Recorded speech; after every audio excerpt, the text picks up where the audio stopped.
사람들은 모두가 좋은 옷을 입기를 좋아합니다.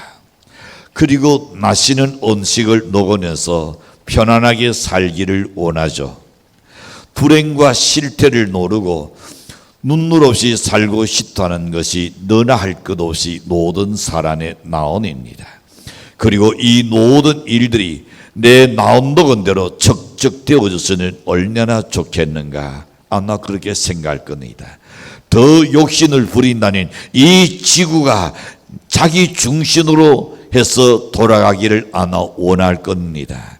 그러나 불행하게도 고생 없이 행복하게 살 수 있는 것은 결코 없습니다. 왜냐하면 그 축복의 인이 에덴 동산에서 그 축복은 깨지고 날았습니다.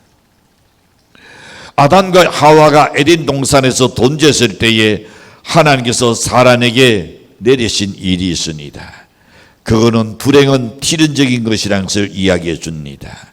하나님은 아담에게 이렇게 말씀합니다. 창세기 3장 17절에 보시는 땅은 너로 인하여 저주를 받고 너는 종신토록 수고하여야, 즉 땀을 흘려야 내가 소산을 먹으리라. 어떻게 생각하는 인생살이의 이 고생은 사소한 고생입니다. 하나님이 우리에게 주기 이전에 인간 스스로가 그 고난의 길을 선택했다는 것을 봅니다. 그러므로 우리 인생에 있어서 고생은 필연적인 것이라는 것을 알고 여러분 그 고난을, 그 고생을, 그 고통을 잘 감당해 낼 수 있는 연 되시기를 바랍니다.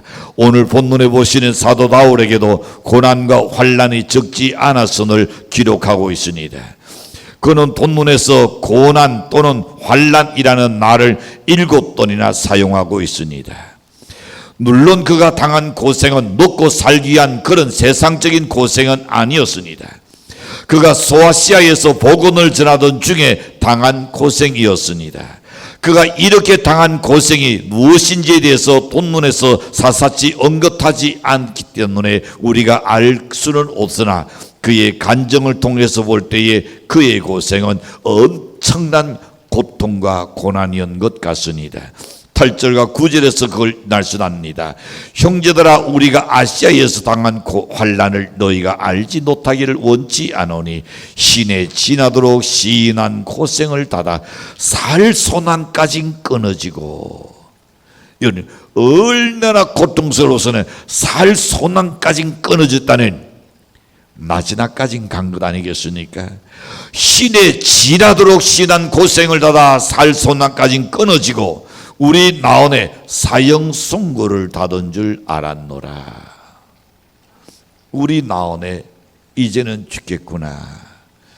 다시는 내가 일어나지 못하겠구나. 그 경지에까지 다오른 고난을 겪었습니다. 그는 아시아에서 절체절명의 위기를 지금 당했습니다. 그에게 살 소망이란 전혀 없었습니다. 죽음을 피할 가능성이란 전혀 없었던 것을 봅니다. 그러나 바울은 이런 환난 가운데서도 하나님의 위로를 받는 것에 대하여 그는 도리어 감사하고 있음을 봅니다. 그때 그는 사경에 있어서나 구원받았고 또한 하나님만 의지한다는 귀중한 교훈을 받아서 그는 감사다 그랬습니다. 그러나 바울에게 있어서는 시인이 어려운 환난도 도리어 위로가 되었고 온종의 기회가 되었다고 그는 고백합니다.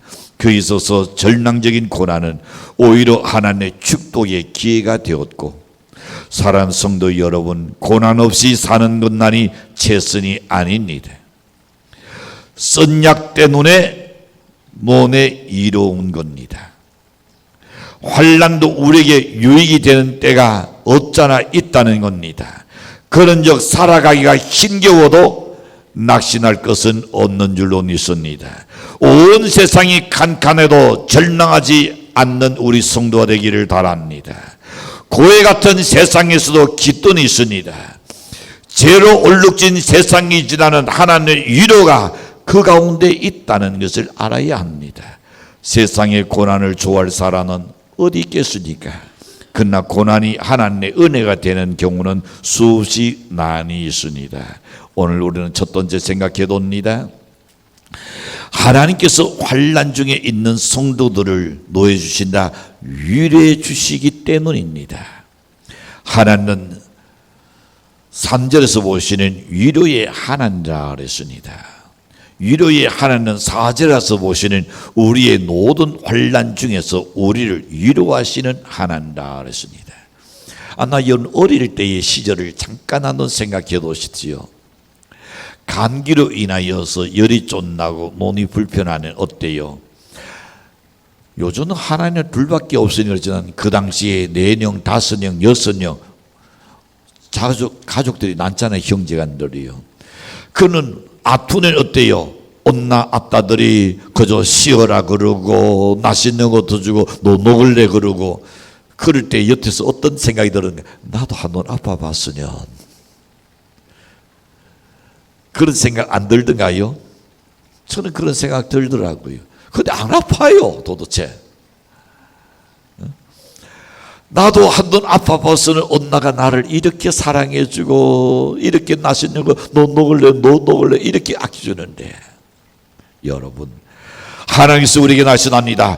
환난 중에 있는 성도들을 하나님 놓여주신다, 위로해 주신다. 믿습니까? 사랑하는 성도 여러분, 이 세상 어디에나 고난은 다 있습니다.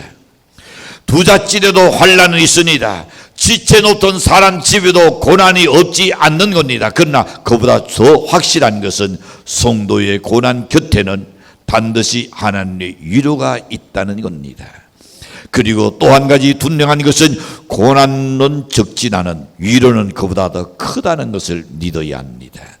본문에 보시는 고난과 환난이라는 말이 7번이나 사용되는데 단에서 위로라는 말은 그보다 더 많은 10번이나 사용되어지고 있는 말씀입니다. 이는 우리가 당하는 고난보다는 하나님 주시는 위로가 더 크다는 것을 우리에게 보여줍니다.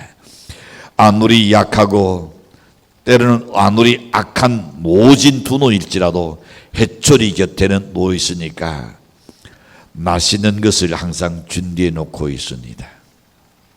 해초리 곁에는 맛있는 것을 준비해 놓는 겁니다. 뾰족하고 노진 바늘은 가는 곳곳마다 옷에 구멍을 뻥뻥뻥뻥 뚫습니다. 그러나 그 뒤에는 그 뚫어진 구멍을 메꾸는 옷이 따라간다? 실이 따라갑니다. 산모는 사경을 해내는 분난의 고통 끝에 새 생명을 얻는 기쁨과 보람이 그 속에 있습니다.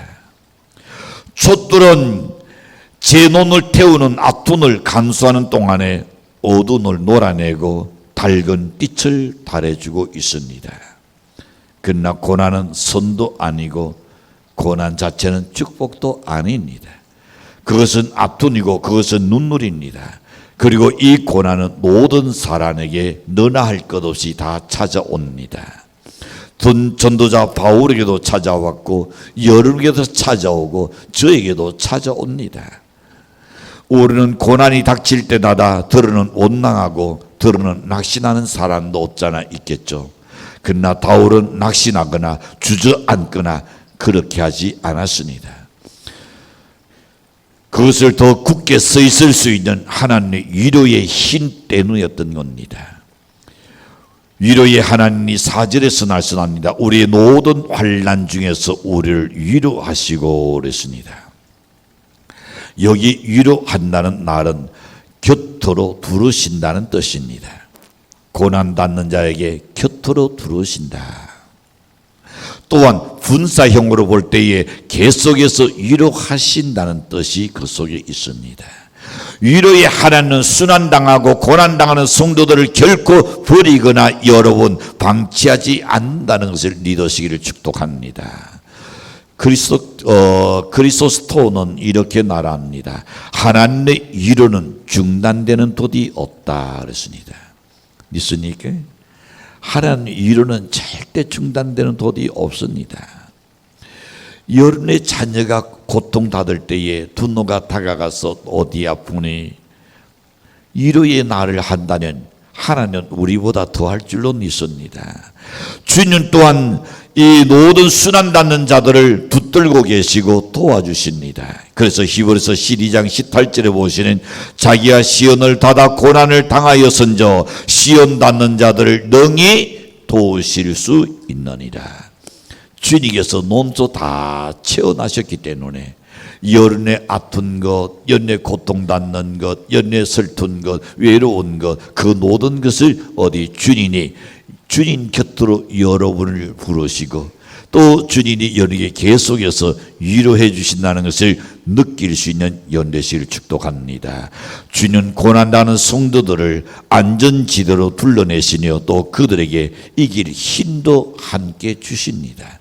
그러므로 하나님의 위로는 용기를 주시는 위로이며 성도들로 하여금 인생의 모든 문제에 대하여 대처할 수 있는 위로의 신인 줄로 믿습니다. 하나님은 어떤 사람에게 비전을 주실 때에는 그것을 성취할 수 있는 능력도 함께 주시는 겁니다. 어떤 사명을 맡길 때는 그것을 완수할 수 있는 힘도 함께 주신다는 것이 바울의 확신입니다. 바울은 그것을 하나님의 위로라라고 표현했습니다. 어떤 두노가 자녀를 잃었습니다.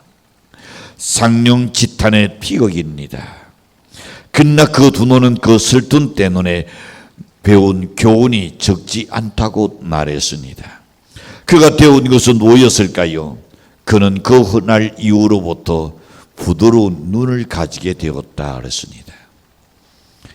나를 신탄하는 눈이 아니고 부드러운 눈을 갖게 됐다. 남의 아픔을 보듬어 줄 수 있는 눈을 갖게 됐다는 겁니다. 자녀들을 잃은 그 어머니들을 찾아가서 위로가 또한 해주는 엄마가 되었습니다. 슬픔을 당한 자들이 그야말로 낱낱이 찾아다니면서 그에게 자비를 베풀었다는 겁니다. 그런 아픔을 겪은 사람에게 이런 멀쩡한 사람이 잘된 사람이 가서 이야기한들 너도 내 신세 대봐라 그런 소리 나올까? 아마 대부분에 그럴 겁니다. 그러나 그 아픔을 이미 경험한 엄마가 그 아픔을 경험한 사람에 가서 이야기하는 그게 힘이 되고 위로가 되고 용기가 될 줄로 믿습니다. 확실히 고난은 인생을 아름답게 해줍니다. 고난은 인생을 너그럽게 해줍니다. 온유울의 메뚜기는 서리를 낮아야 순해지는 겁니다. 땅은 뒤를 낮아야 굳어지는 겁니다. 어는 풀누뜨레 속에서 순수해지는 겁니다. 사람은 고난을 통하여 새로워지는 겁니다. 이것이 고난으로 얻어지는 하나님의 위로입니다. 스무나 교회의 감독이었던 폴리갑은 그가 화형을 당하면서 그는 이렇게 외쳤습니다. 주여, 내가 이 고난 겪을 자격이 있다고 판단해 주신 것을 감사하나이다. 여러분, 지금 자기가 화형을 당하면서도 주님께서 자기를 그렇게 화형당하는 자리에 그런 자격이 있다고 나를 해주신 것도 감사하다 그랬습니다. 오늘 여러분, 우리에게도 어떤 고난이 있든 그 고난 속에는 하나님의 위로도 있다는 것을 믿으셔야 합니다. 두 번째 봅니다.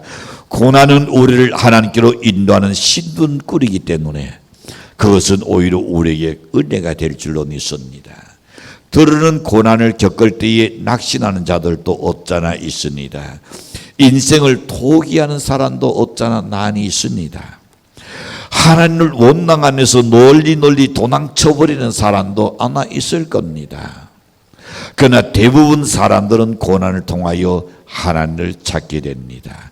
환난을 통하여도 하나님을 가까이 하는 사람들이 많습니다. 고난이 하나님의 은혜인 것을 다루기 때문입니다. 그러므로 본문에 나오는 환난이란 인간에게 가까이 가해지는 육체적인 악덕을 말합니다. 때로는 어떨까요? 옛날에 범죄자들이 범죄 사실을 고의로 은폐하고 있을 그때에 그들은 가슴 위에다가 무거운 진을 올려놓았습니다. 즉 가슴을 압박했습니다. 자택을 닫아내기 위해서 아는 죽기 위해서 얹어놓은 겁니다. 현대 용어로 표현한다면 고문이죠. 이것은 괴롭고 무거운 진입니다. 환난은 고통이요 무거운 진이라고 표현했습니다. 옛날 초대교회 시절에는 기독교인이 되고자 한 사람들은 곧 환난을 선택한 사람입니다.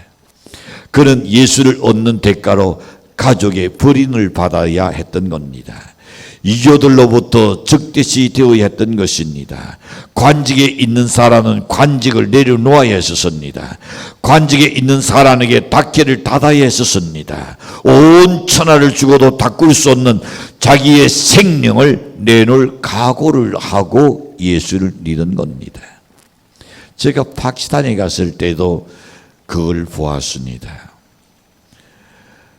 그들은 좋은 관직에 있다가 예수 믿는다는 것 때문에 무슬림 사람들이 용납하지 않아서 내려놓습니다. 어떤 이는 예수 믿고 친애받는 그 순간에 형제들 중에, 가족들 중에, 친척들 중에 그를 죽입니다. 그래서 놀리 피신해 가지고 그리찬 마을에 와서 사는 젊은이도 보았습니다. 이처럼 생명을 거는 것이 예수 믿는 겁니다.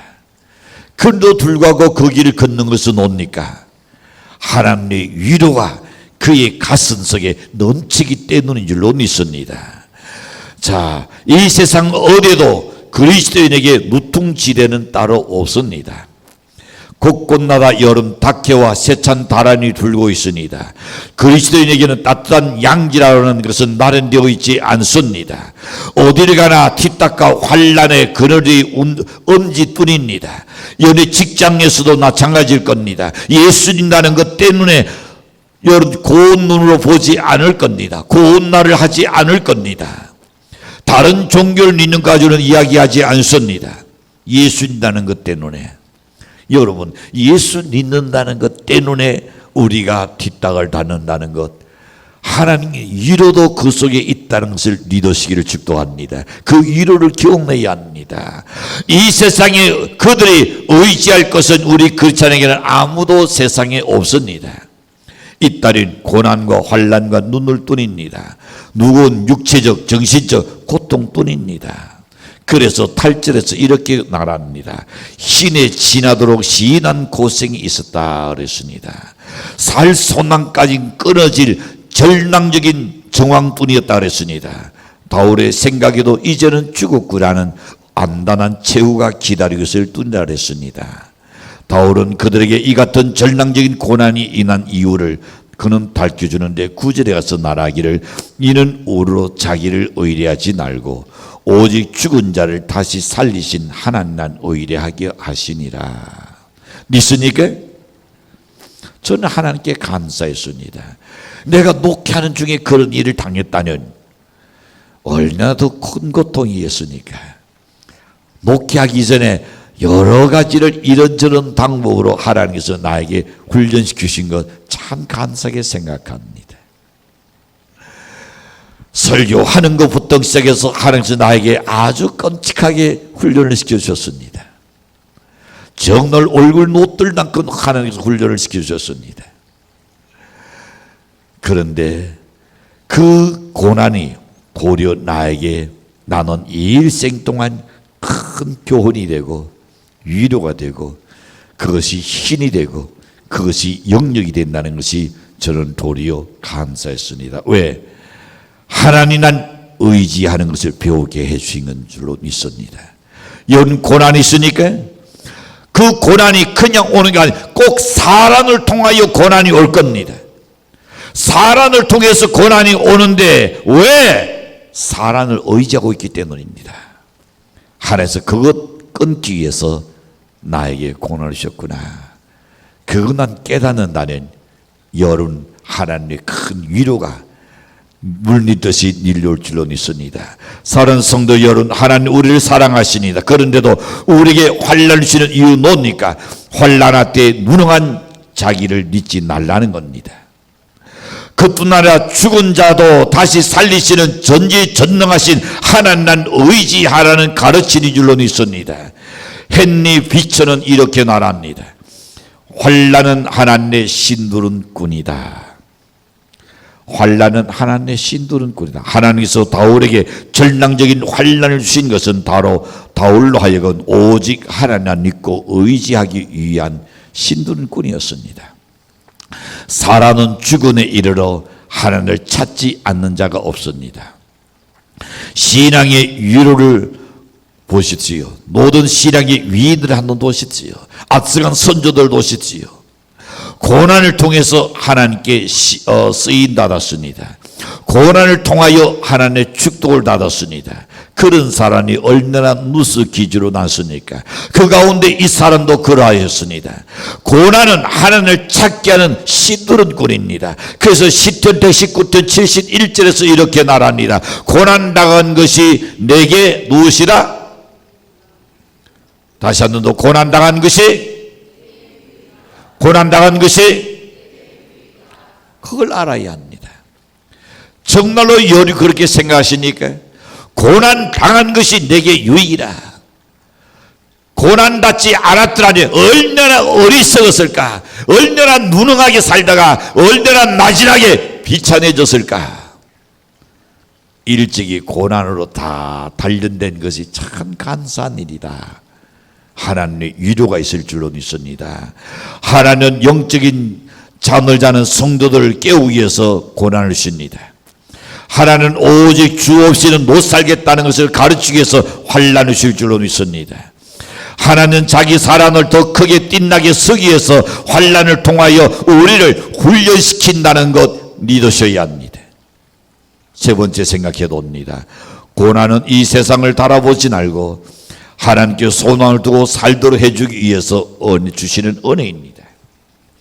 자, 10절에서 이렇게 말씀합니다. 그가 이같이 큰 사망에서 우리에게 건지셨고 또 건지시리라. 그리고 이후에라도 건지기를 그를 그에게 달아노라. 이후에도 건지시기를 그에게 달아노라. 다울이 의지한 하나님은 그를 실망하게 하지 않았습니다. 하나님 다울이 얼마나 그런 고통 속에서 두려웠을까요? 그뿐더러 얼마나 절체절명이었던 상황에서도 하나님께서 그를 건져내셨던 것을 말합니다. 우리는 그가 당한 사형 선고가 그것이 병이 되었던지 우리가 퉁랑이었던지 아니면 원수였던지 우리가 알 수가 없고 여러분이 또한 당하는 고통 다른 이가 어찌 알겠습니까? 그 깊이를 알겠습니까? 연애 고난의 넓이를 알겠습니까? 그러나 그는 위원에서 구원받은 건 나는 사실입니다. 그가 비록 죽으되 공토에서 구출받았다 할지라도 그에게 위원이 끝난 것은 아니었습니다. 아직도 그 주위에는 원수들과 적들이 항상 있었습니다. 환난은 계속되었습니다. 그의 앞에 죽음의 위험도 또 언제 닥쳐올 줄 모르는 그런 위기였습니다. 그러나 다울은 하나님께서 자기를 건져주실 뿐 아니라 앞으로도 계속해서 건져주실 것을 믿었습니다. 큰 고난 속에서 한번 건진을 받아봐요. 그 믿음이 평생 갈 줄로 믿습니다. 그래서 저는 그때 이미 고난을 뒤통수 낳는 일을 경험하고 그리고 난 후에 하나님께서 나에게 길을 여시는 아름다움을 도왔습니다. 그래, 이 고난 뒤에는 하나님 나에게 반드시 더 큰 것을 준비해 놓으셨을 거야. 나에게 위로를 준비해 놓으셨을 거야. 그 믿음 있기에 고난으로 여기지 않고 고난이 겁이 없고 고난이 두렵지 않았습니다. 여러분, 그래서 사도 바울도 그도 10절에서 이야기합니다. 그가 이같이 큰 사망에서 우리를 건지셨고 또 건지실 것이며 이 후에도 건지시기를 그에게 바라노라. 그래서 하나님께서는 과거도 건주셨습니다.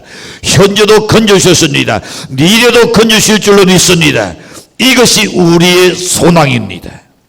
사랑하는 성도 여러분, 소망은 성도에게 있어서 가장 값비싼 재산입니다. 성도에게 소망이 빠져버리는 시실입니다. 성도에게 있어서 소망은 믿음과 사랑과 함께 항상 있어야 할 필수적인 요소입니다. 집 떠난 배고픈 당자에게는 아버지 집을 사모하는 소망이 있었기 때문에 아버지 집을 다시 찾아올 수 있었습니다. 만약에 아버지 집에 대한 소망이 없었더라면 그는 거린으로 살다가 죽었을 겁니다. 엘리야도 세상 고난에 지쳐 있을 때에 로덴 나무 아래에서 하늘 소망을 가지게 되었습니다. 바울도 세상 환난 중에 천국을 산호하는 소망을 갖게 되었습니다. 이 소망은 고생 많은 성도의 부유의 재산입니다. 세상에 사는 성도의 기업이며 전도입니다. 하나님이 언제나 나와 함께 하시며 하나님은 나를 건지시며 나에게 좋은 것 주신다는 이 소망을 저버리지 않기를 바랍니다. 소망하는 사람은 노래가 없어도 춤을 춘다는 날이 있습니다. 단 하늘이 캄캄하진 않은, 그래도 거기에는 별이 있기 때문에 사람들은 단 하늘을 쳐다보는 겁니다. 사랑하는 성도 여러분, 바울은 고난의 은혜를 이렇게 말했습니다. 환난 중에 하나님의 위로가 있기 때문이다. 고난은 하나님 난 의지하고 살게 해주기 때문이다. 고난은 성도로 하여금 하나님께 소망을 두고 살게 해주기 때문이다 했습니다. 환난은 변장한 축복입니다. 고난은 변장된 축복입니다. 고난을 무서워하지 마십시오. 고난을 두려워하지 마십시오. 고난을 여름 회피하지 마십시오. 거름으로 눈물을 흘리며 씨를 뚫어야 할 절망적인 정황일지라도 기쁨으로 단을 거두고 소망을 잊지 않는 연애 삶이 되기를 축복합니다. 그때는 확실히 고난도 은혜가 다는 것을 스스로 고백할 날이 있을 줄로 믿습니다. 기도합니다.